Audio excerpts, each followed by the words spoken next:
Hello ಎಲ್ಲರಿಗೂ ನಮಸ್ಕಾರ. Welcome to my YouTube channel ಕನ್ನಡತಿಯ ಕಥಾಸುಧೆ. ನಾನು ನಿಮ್ಮ ರೂಪ ಕನ್ನಡತೆ. ದಯಮಾಡಿ ಲೈಕ್ ಮಾಡಿ, ಕಮೆಂಟ್ ಮಾಡಿ, ಇತರರಿಗೂ ಶೇರ್ ಮಾಡಿ. ಪ್ರೇಮ ಸಂಗಮ ಭಾಗ 63. ಐ ಆಮ್ ಹ್ಯಾಪಿ ವಿಷ್ಣು ಎಂದು ಅವನ ಮಗುವ ಬೊಗಸೆಯಲ್ಲಿ ಹಿಡಿದು ಅವನ ಮೊಗದ ತುಂಬ ಮುತ್ತು ಕೊಟ್ಟು, ನನ್ನ ತಾಯಿ ಆಗ್ತಿದ್ದೀನಿ, ನೀವು ಮತ್ತೊಮ್ಮೆ ಅಪ್ಪ ಆಗ್ತಾ ಇದ್ದೀರಾ, ನಮ್ಮನೆಗೆ ಪುಟ್ಟ ಪಾಪು ಬರ್ತಿದೆ ಎಂದು ಆಡುತ್ತಾ ಅವನ ಹಣೆಗೊಂದು ಮುತ್ತು ಕೊಟ್ಟು ಅವನ ಮೇಲೆಯೇ ಮಲಗಿಬಿಟ್ಲು ಆರತಿ. ಇಬ್ಬರ ಖುಷಿಯನ್ನೇ ನೋಡುತ್ತಾ ಉಳಿದು ಬಿಟ್ರು ಮನೆಯವರು. ಅಪ್ಪ, ಅಮ್ಮ ಎಂದು ಕಣ್ಣು ಉಜ್ಜುತ್ತಾ ಆರ್ಯ ಹೇಳಿದಾಗ ಇಬ್ಬರ ನೋಟ ಅತ್ತ ಹೊರಳಿತ್ತು. ಎಲ್ಲರ ಕಣ್ಣುಗಳು ತುಂಬಿ ಬಿಟ್ಟಿತ್ತು. ಮಮ್ಮಿ, ಪಪ್ಪ ಯಾಕೆ ಅಳ್ತಾ ಇದ್ದೀರಾ? ಏನಾಯ್ತು ನಿಮಗೆ? ನಲ್ಸಾಂತಿ ಯಾಕೆ ನಿನ್ನ ಇಕ್ಕೊಂದಿದ್ಲು ಎಂದು ಹೇಳುವಾಗ ಓಡಿ ಬಂದು ಅವನ ಅಪ್ಪಿದ ಆರತಿ, ನೀನು ಅಣ್ಣ ಆಗ್ತಿದೆಯಾ ಕಂದ? ತಂಗಿ ಪಾಪು ಬರ್ತಿದೆ ಎಂದು ಅವನ ಎತ್ತಿಕೊಂಡು ಹಣೆಗೆ ಮುತ್ತಿಟ್ಟು ಹೇಳಿದ್ಲು. ನಾನು ಮಲಗಿದ್ದಾಗ ದೇವ್ಲು ಬಂದಿದ್ಲಾ? ಪಾಪುನ ಹೊಟ್ಟೆ ಒಳಗೆ ಇತ್ತು ಬಿಟ್ಲಾ ಎಂದು ಆರ್ಯ ಕೇಳಿದಾಗ ಉದ್ದುದ್ದ ತಲೆ ಆಡಿಸಿ, ಅಪ್ಪನಿಗೆ ಗಾಯ ಮಾಡಿದ್ರು ಅಲ್ವಾ ದೇವರು, ಅದಕ್ಕೆ ಸಾರಿ ಕೇಳೋಕೆ ಬಂದಿದ್ಲು ಎಂದು ಹೇಳಿದಾಗ ಅಮ್ಮನ ತಬ್ಬಿ ಮುತ್ತು ಕೊಟ್ಟ ಆರ್ಯ, ಅಂದ್ಲೆ ನೀವು ಹ್ಯಾಪಿ ಅಲ್ಲ ಎಂದು ಕೇಳಿ, ಹೇ ತಂಗಿ ಪಾಪು ಬರುತ್ತೆ ಎಂದು ಕುಣಿದು ಅವಳ ತೋಳಿನಲ್ಲಿಯೇ. ಚಾಂಪ್, ಹಾಗೆ ಮಾಡಬಾರ್ದು ಎಂದು ಹೇಳಿದ್ರು ಲೀಲಾ.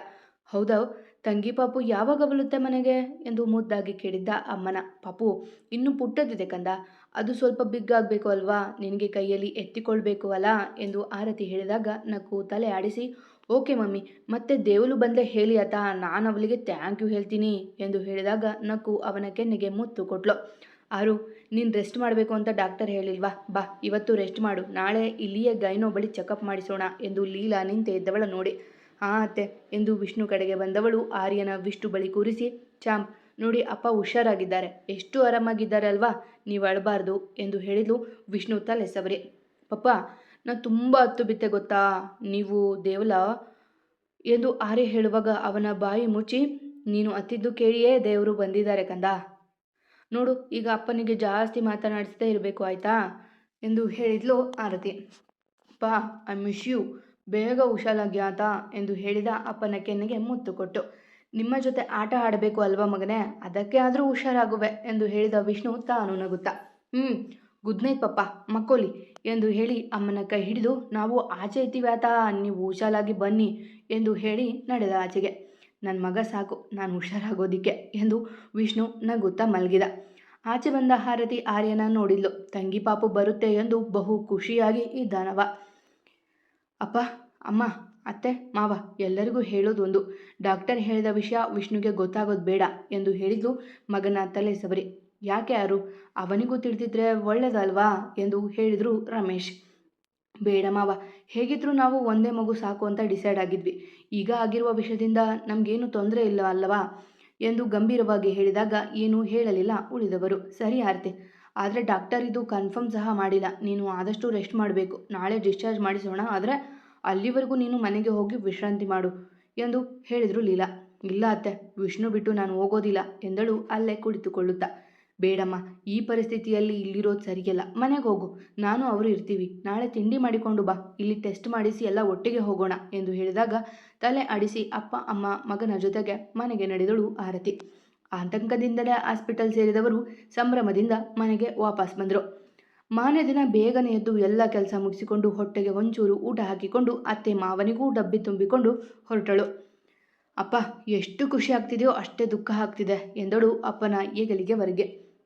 ಆಗೋದೆಲ್ಲ ಒಳ್ಳೆಯದಕ್ಕೆ ಅಂತ ಹೇಳಿಲ್ವ ಮಗಳೇ, ಎಲ್ಲ ಒಳ್ಳೆಯದೇ ಆಗುತ್ತೆ, ನೀ ಚಿಂತೆ ಮಾಡಬೇಡ ಎಂದು ಹೇಳಿದರು ಗಿರೀಶ್ ಅವರು. ಅಪ್ಪ, ವಿಷ್ಣು ಬೇಗ ಮೊದಲೆಂತಾದರೆ ಸಾಕು, ಶ್ರೀಗೆ ಸಹ ಶಿಕ್ಷೆ ಆಗಬೇಕು ಬೇಗ ಎಂದು ಹೇಳಿದಾಗ ನಕ್ಕವರು, ಹೌದು ಆಗುತ್ತೆ, ಕರ್ಮ ಯಾರನ್ನೂ ಬಿಡೋದಿಲ್ಲ ಎಂದು ಅವಳ ತಲೆ ಸವರಿದ್ರು. ಮಮ್ಮಿ, ಯಾತೆ ಅಳ್ತಾ ಇದೀಯಾ? ತಂಗಿ ಪಾಪು ಒಳಗೆ ಇದ್ದಾಳಲ್ಲ, ನೀವು ಅಲ್ಬಾರ್ದು, ಆಮೇಲೆ ಅವಳಿಗೂ ನೋವಾಗುತ್ತೆ ಎಂದು ದೊಡ್ಡ ಹುಡುಗನಂತೆ ಆರ್ಯ ಹೇಳಿದಾಗ ಅವನ ಹಣೆಗೊಂದು ಮುತ್ತು ನೀಡಿ, ಅಳೋದಿಲ್ಲ ಕಂದ, ಅಪ್ಪ ಬೇಗ ಓಡಾಡಬೇಕು ಅಂತ ಹೇಳುತ್ತಾ ಇದ್ದೆ ಅಷ್ಟೆ ಎಂದು ಅವನ ಅಪ್ಪಿದ್ಲು. ಅಪ್ಪ ಓಡಾಡ್ತಾಳೆ, ಮತ್ತೆ ತಂಗಿ ಪಾಪು ಬಂದಾಗ ಅವಳನ್ನು ಎತ್ತಿಕೊಳ್ಬೇಕು ಅಲ್ಲ, ನಿನ್ನ ಜೊತೆ ಇರಬೇಕು, ಅಪ್ಪ ಬೇಗ ಹುಷಾರಾಗ್ತಾಳೆ, ನಾನು ಬಿಗ್ ಆಗ್ತೀನಿ, ತಂಗಿ ಪಾಪು ಹೀಗೆ ಎತ್ತಿಕೊಳ್ತೀನಿ ಎಂದು ಹೇಳಿದ ಆರ್ಯ ನಗುತ್ತಾ. ಅವನ ಮಾತುಗಳೇ ಹಾಗೆ, ಕೇಳುತ್ತಿದ್ರೆ ಬೇಸರವೇ ಆಗೋದು, ಬೇಸರ ಉಳಿಯೋದು. ಮಮ್ಮಿ, ಒಂದು ಚಿಕ್ಕ ಪಾಲ್ತಿ ಮಾಡೋಣ, ತಂಗಿ ಪಾಪು ವೆಲ್ಕಮ್ ಮಾಡೋದಕ್ಕೆ ಎಲ್ಲರೂ ಕಲಿಸಿ ಗ್ಲಾಂಡಾಗಿ ಮಾಡೋಣ ಎಂದು ಹೇಳಿದ ಅಮ್ಮನ ನೋಡಿ. ಇನ್ಮೇಲೆ ಭಾರಿ ಫಂಕ್ಷನ್ ಮಾಡೋದಷ್ಟೇ ಇರೋದು ಕಂದಮ್ಮ, ಮಾಡೋಣ.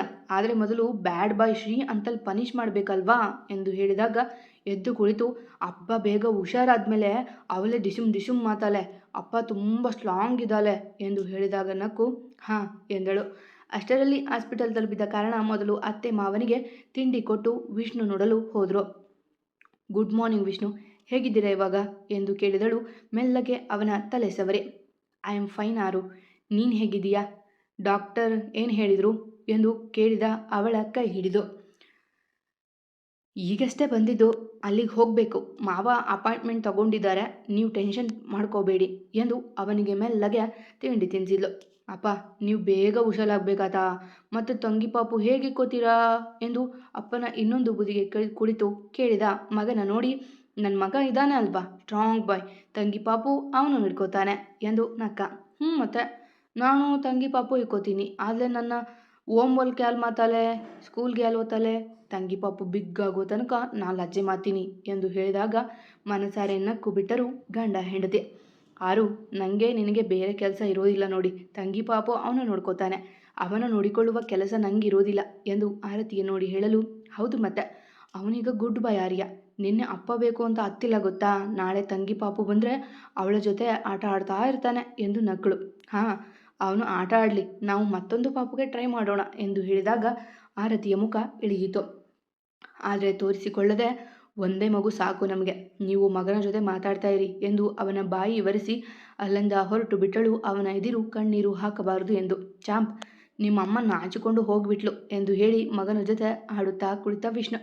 ಅಮ್ಮ ಬನ್ನಿ ನಾವು ಟೆಸ್ಟ್ ಮಾಡಿಸ್ಕೊಂಡು ಬರೋಣ ಎಂದು ಮಂಗಳ ಅವರನ್ನು ಕರೆದುಕೊಂಡು ಗೈನು ಅವರ ಬಳಿ ಹೋದ್ಲು. ಅವಳನ್ನು ಪರೀಕ್ಷೆ ಮಾಡಿದರು.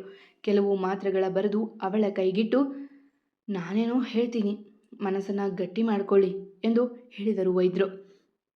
ಅಮ್ಮ ಮಗಳು ಮುಖ ನೋಡಿಕೊಂಡರು ಅವರ ಮಾತಿಗೆ. ಏನು ಹೇಳ್ತಾ ಇದ್ದೀರಾ ಡಾಕ್ಟರ್, ನನ್ನ ಮಗಳಿಗೆ ಎಂದು ಗಾಬರಿಯಿಂದ ಕೇಳಿದರು ಮಂಗಳ. ಭಯ ಆಗಿತ್ತು ಅವರಿಗೆ.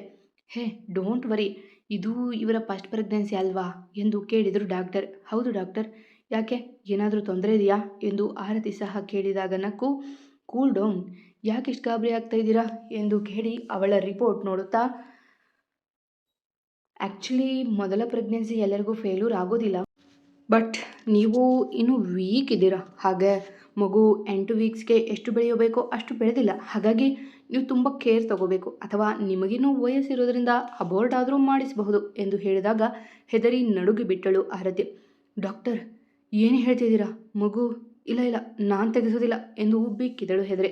ಹೇ ಕೂಲ್ ಡೌನ್, ಯಾಕಿಷ್ಟು ಗಾಬರಿ ಆಗ್ತಿದ್ದೀರಾ, ನಿಮಗಿನ್ನೂ ವಯಸ್ಸಿದೆ, ಮತ್ತೆ ಟ್ರೈ ಮಾಡ್ಬೋದಲ್ವಾ ಎಂದು ಡಾಕ್ಟರ್ ಸಮಾಧಾನದಿಂದ ಹೇಳಿದಾಗ ಅಡ್ಡಡ್ಡ ತಲೆ ಆಡಿಸಿ, ಇಲ್ಲ ಡಾಕ್ಟರ್, ನಾನು ನನ್ನ ಮಗುವನ್ನು ತೆಗೆಸೋದಿಲ್ಲ, ನನಗೆ ಮಗು ಬೇಕು ಎಂದು ಅಳಲು ಶುರು ಮಾಡಿದಾಗ ಡಾಕ್ಟರ್, ನನ್ನ ಅಳಿಯನಿಗೆ ನಿನ್ನೆ ಆಕ್ಸಿಡೆಂಟ್ ಆಗಿದೆ, ಬೆನ್ನಿನ ನರಕ್ಕೆ ಹೊಡೆತ ಬಿದ್ದು ಮುಂದೆ ಮಕ್ಕಳಾಗುವ ಸಾಧ್ಯತೆ ಕಡಿಮೆ ಇದೆ ಅಂತ ಹೇಳಿದ್ದಾರೆ, ಅದಕ್ಕೆ ಭಯ ಆಗ್ತಿದೆ, ಪ್ಲೀಸ್ ಸರಿಯಾಗಿ ಹೇಳಿ ಎಂದು ಮಂಗಳ ಅವರು ಕೇಳಿಕೊಂಡಾಗ ತಲೆ ಆಡಿಸಿ, ಐ ಆಮ್ ಸಾರಿ, ನನಗೆ ಗೊತ್ತಿರಲಿಲ್ಲ, ಇಟ್ಸ್ ಜಸ್ಟ್ ಸಜೆಷನ್ ಅಷ್ಟೇ, ನೀವು ನಿಮ್ಮನ್ನು ಕೇರ್ ಮಾಡ್ತೀನಿ ಅಂದರೆ ನನಗೇನು ತೊಂದರೆ ಇಲ್ಲ ಎಂದು ಹೇಳಿದಾಗ ಅವರ ಕೈ ಹಿಡಿದು, ನೀವು ಹೇಳಿದ ಹಾಗೆ ಕೇಳ್ತೀನಿ, ಅದೇನಾಗುತ್ತೋ ನಾನು ಫೇಸ್ ಮಾಡ್ತೀನಿ, ಬೇಕಿದ್ರೆ ಡೆಲಿವರಿ ಟೈಮಲ್ಲಿ ನನಗೆ ಏನೇ ಆದರೂ ಪರವಾಗಿಲ್ಲ, ನನಗೆ ಮಗು ಬೇಕು ಎಂದು ಕೇಳಿಕೊಂಡ್ಲು ಆರತಿ. ಪ್ಲೀಸ್ ನೋಡಿ ಆರತಿ, ಮೊದಲನೇದಾಗಿ ನೀವು ಈ ರೀತಿ ಎಮೋಷ್ನಲ್ ಆಗೋದು ಬಿಡಿ, ನೀವು ತೀರಾ ಎಕ್ಸೈಟ್ಮೆಂಟ್ ಆಗುವ ಹಾಗಿಲ್ಲ, ನಾನು ಮೆಡಿಸಿನ್ ಕೊಡ್ತೀನಿ, 6 ತಿಂಗಳು ತುಂಬೋ ತನಕ ತುಂಬ ಕೇರ್ ಮಾಡಿ, ಭಾರ ಎತ್ತಲೇಬೇಡಿ, ಬಗ್ಗಿ ಎದ್ದು ಮಾಡುವ ಕೆಲಸ ಮಾಡಬೇಡಿ, ಹುಷಾರಾಗಿರಿ, ಆಮೇಲೆ ನೋಡೋಣ ಎಂದು ಹೇಳಿದಾಗ ತಲೆ ಆಡಿಸಿದ್ಲು. ಮತ್ತು ಇನ್ನೊಂದು ವಿಷಯ, ಮಗು ಡೆಲಿವರಿ ಆಗುವಾಗ ಸಹ ನಿಮಗೂ ತೊಂದರೆ ಆಗಬಹುದು, ಹೋಪ್ ಫಾರ್ ಬೆಸ್ಟ್ ಎಂದು ಹೇಳಿದಾಗ ತಲೆ ಆಡಿಸಿದ್ಲು. ಸರಿ ಹೋಗಿ ಬನ್ನಿ, congratulations and all the best ಎಂದು ಹೇಳಿದಾಗ ನಕ್ಕು ನಡೆದಳು. ಆಚೆಗೆ ಬಂದಿದ್ದೆ ಓಡಿ ಬಂದು ಅಮ್ಮನ ಅಪ್ಪಿದ ಆರ್ಯ. ಅವನ ಮುಖ ನೋಡಿದ್ದೆ ಎಲ್ಲ ನೋವು ಮರೆತು ಹೋಗಿತ್ತು. ಅಮ್ಮ, ಅವ್ರು ಹೇಳಿದ ವಿಷಯ ಯಾರಿಗೂ ಹೇಳಬೇಡಿ, ಮತ್ತೆ ಜಾಸ್ತಿ ಕೇರ್ ತಗೊಳ್ಳಿ ಅಂತ ಹೇಳಿದ್ದಾರೆ ಅಂತ ಹೇಳಿ ಸಾಕು ಎಂದು ಹೇಳಿದಳು ಮಗನ ಎತ್ತಿಕೊಳ್ಳುತ್ತಾ. ಎಂದು ನಕ್ಕು ಹೇಳಿದಳು ಅವರಿಗೆ. ಏನು ಚಾಂಪ್, ನಾವು ಬರಲಿ ಅಂತ ಕಾಯ್ತಾ ಇದ್ರಾ, ಯಾಕೆ ತಾತನ ಜೊತೆ ಇರಬೇಕು ಅಲ್ವಾ ಎಂದು ಹೇಳಿದಾಗ ಅಮ್ಮನ ಕೆನ್ನೆಗೆ ಮುತ್ತು ಕೊಟ್ಟು, ಅಪ್ಪ ಹೇಳಿದೆ ನನಗೆ, ನಿಮ್ಮ ಹೊಟ್ಟೆಯಲ್ಲಿ ಪಾಪು ಇದೆ ಅಲ್ವಾ, ನಾನು ಜಾಸ್ತಿ ಕೇರ್ ಮಾಡಬೇಕು ಅಂತೆ, ನಿಮ್ಮ ಜೊತೆ ಇದ್ದು ಊಟ ಮಾಡಿಸಬೇಕು ಅಂತೆ ಎಂದು ಹೇಳಿದ ದೊಡ್ಡವನಂತೆ. ಕಂದ ಇರುವಂತ್ರಿ ಎಂದು ಮಾತನಾಡುತ್ತಾ ಎಲ್ಲರೂ ಇರುವ ಕಡೆಗೆ ಬಂದರು. ಆರು, ಡಾಕ್ಟರ್ ಏನು ಹೇಳಿದ್ರಮ್ಮ ಎಂದು ಕೇಳಿದರು ಗಿರೀಶ್. ಮಗಳ ನೋಡಿದ್ದೆ ಖುಷಿ ಅವರಿಗೆ. ಮಗಳೇ ಒಂದು ಪುಟ್ಟ ಕಂದ, ಅದಕ್ಕೆ ಇನ್ನೊಂದು ಕಂದ ಅಂದರೆ ತಂದೆಗೆ ಆಗುವ ಖುಷಿಯೇ ಬೇರೆ. ಹಾಂಪ್ಪ ಎಲ್ಲ ಓಕೆ ಅಂತೆ, ಆದರೆ ಚೂರು ವೀಕ್ ಇದ್ದೀನಂತೆ, ಹುಷಾರಂತ ಹೇಳಿದ್ದಾರೆ ಎಂದಳು ನಗುತ್ತಲೆ. ಮತ್ತೇನು ಹೇಳಿದ್ರು? ನಿನ್ನ ಮುಖ ನೋಡಿದರೆ ಯಾಕೋ ಒಂಥರ ಅನಿಸ್ತಾ ಇದೆ, ತುಂಬ ಹೊತ್ತು ಒಳಗಡೆ ಇದ್ರಿ, ಏನಾಯಿತು ಎಂದು ಕೇಳಿದ್ರು ಲೀಲಾ. ಅನುಭವಿ ಕಣ್ಣುಗಳು ಊಹಿಸಿ ಬಿಟ್ಟಿದ್ವು. ಹಾಗೇನಿಲ್ಲ ಅತ್ತೆ, ಸ್ವಲ್ಪ ಟೆಸ್ಟ್ ಲೇಟ್ ಆಯಿತು, ನನಗಿಂತ ಮೊದಲು ಒಂದಿಬ್ಬರು ಇದ್ದರು ಅಷ್ಟೆ ಎಂದು ಹೇಳಿ ಸಂಭಾಳಿಸಿದ್ಲು. ಸರಿ, ನೀವು ಕಾರಲ್ಲಿರಿ, ನಾನು ಮತ್ತೆ ಬೀಗರು ವಿಷ್ಣು ಕರೆದುಕೊಂಡು ಬರ್ತೀವಿ ಎಂದರು ರಮೇಶ್. ತಲೆ ಆಡಿಸಿ ಮಗನನ್ನು ಕರೆದುಕೊಂಡು ನಡೆದಳು ಆರತಿ. ಅಮ್ಮ, ಇನ್ಮೇಲೆ ನಿನಗೆ ಏನು ತಿನ್ಬೇಕನ್ಸುತ್ತೋ ಹೇಳು, ನಾನು ಅಪ್ಪನಿಗೆ ಹೇಳಿ ತರಿಸಿಬಿಡ್ತೀನಾತಾ ಎಂದು ಹೇಳಿದ ಆರ್ಯ ಕಾರಿನಲ್ಲಿ. ಹ್ಞೂ ಕಂದ, ಹೇಳ್ತೀನಿ, ಆದರೆ ನಾನು ಹೆಲ್ದಿ ಫುಡ್ ತಿನ್ನಬೇಕು ಗೊತ್ತಾ, ಪಾಪು ಇದೆ ಅಲ್ಲ, ಅತ್ತೆ ಮತ್ತು ಅಮ್ಮ ಇಬ್ಬರು ನನಗೆ ಮನೆಯಲ್ಲೇ ಮಾಡಿಕೊಡ್ತಾರೆ ಎಂದು ಹೇಳಿದಳು ಮಗನನ್ನು ಓಲೈಸುತ್ತಾ. ಹೌದಾ ಮಮ್ಮಿ, ಆದರೆ ನನಗೆ ಪಿಜ್ಜಾ ಬೇಕು ಅಲ್ಲ, ಅಪ್ಪನಿಗೆ ಹೇಳಿದ್ರೆ ಕೇಳೋದಿಲ್ಲ, ಅದಕ್ಕೆ ನೀವು ಹೇಳಿದ್ರೆ ಕೊಡಿಸ್ತಾರೆ ಎಂದು ಹೇಳಿದಾಗ ಮನಸಾರೆ ನಕ್ಕು ಬಿಟ್ಟಳು ಅವಳು. ನಿನಗೆ ಬೇಕು ಅಂದರೆ ನನಗೆ ಹೇಳಿದರೆ ಆಯ್ತಪ್ಪ, ನಾನು ಇದ್ದೀನಿ ಅಲ್ಲ, ನನಗೆ ಬೇಕಾಗಿದ್ದು ನನ್ನಮ್ಮ ಮಾಡಿಕೊಡ್ತಾರೆ, ನಿನಗೆ ಬೇಕಾಗಿದ್ದು ನಿನ್ನಮ್ಮ ಮಾಡಿಕೊಡ್ತಾರೆ ಎಂದು ನಕ್ಕಳು ಅವನ ಹೊಟ್ಟೆಗೆ ಕಳ್ಚಿಗಳಿಡುತ್ತಾ. ವಿಷ್ಣುವಿಗೆ ಕಾರಲ್ಲಿ ಸರಿಯಾಗುವುದಿಲ್ಲ ಎಂದು ರಮೇಶ್ ಗಿರೀಶ್ ಅವರು ಆಂಬ್ಯುಲೆನ್ಸಲ್ಲಿ ಕರೆದುಕೊಂಡು ಬಂದರೆ ಉಳಿದವರು ಕಾರಲ್ಲಿ ಬಂದರು ಮೆಲ್ಲಗೆ. ಓಕೆ ಮಮ್ಮ, ಡೀಲ್, ನನಗೆ ಪಿಜ್ಜಾ ಮಾಡಿಕೊಡಿ ಎಂದು ಹೇಳಿದಾಗ ನಕ್ಕಾಗ ತಲೆ ಆಡಿಸಿ ಕಾರಿನಿಂದ ಇಳಿದಳು. ಅಲ್ಲೇ ನೀಲಿ, ಕೆಟ್ಟ ಕಣ್ಣು ಬಿದ್ದು ಬಿಟ್ಟಿದೆ ಈ ಮುದ್ದು ಕುಟುಂಬದ ಮೇಲೆ ಎಂದು ಹೇಳುತ್ತಾ ಮಂಗಳ ಲೀಲಾ ಅವರು ಆರತಿ ಮಾಡಿದರು ಮೂವರಿಗೂ. ನಗುತ್ತಾ ಬಲಗಾಲಿಟ್ಟು ಒಳಗೆ ಮೂವರು ಬಂದರು. ಕೆಟ್ಟ ದೃಷ್ಟಿ ಸುಟ್ಟು ಬೂದಿಯಾಗಿತ್ತು. ಮತ್ತೆ ಖುಷಿ ಮನೆಯ ತುಂಬಿತ್ತು. ಮತ್ತೆ ಸಿಗುವ. ಕಥೆ ಇಷ್ಟ ಆದರೆ ಕಮೆಂಟ್ ಹಾಕಿ, ಜಾಸ್ತಿ ಇಷ್ಟ ಆದರೆ ಸಬ್ಸ್ಕ್ರೈಬ್ ಮಾಡ್ಕೊಳ್ಳಿ. ಎಂದಿನಂತೆ ನಿಮ್ಮ ಪ್ರೀತಿ, ಕಮೆಂಟ್, ಪ್ರೋತ್ಸಾಹದ ನಿರೀಕ್ಷೆಯಲ್ಲಿ ನಾನು ನಿಮ್ಮ ರೂಪಕ ನಡತಿ. ಪ್ರೀತಿಯಿಂದ ಕಥೆ ಕೇಳ್ತಿರೋ ಪ್ರತಿಯೊಬ್ಬರಿಗೂ ನನ್ನ ತುಂಬು ಹೃದಯದ ಧನ್ಯವಾದಗಳು.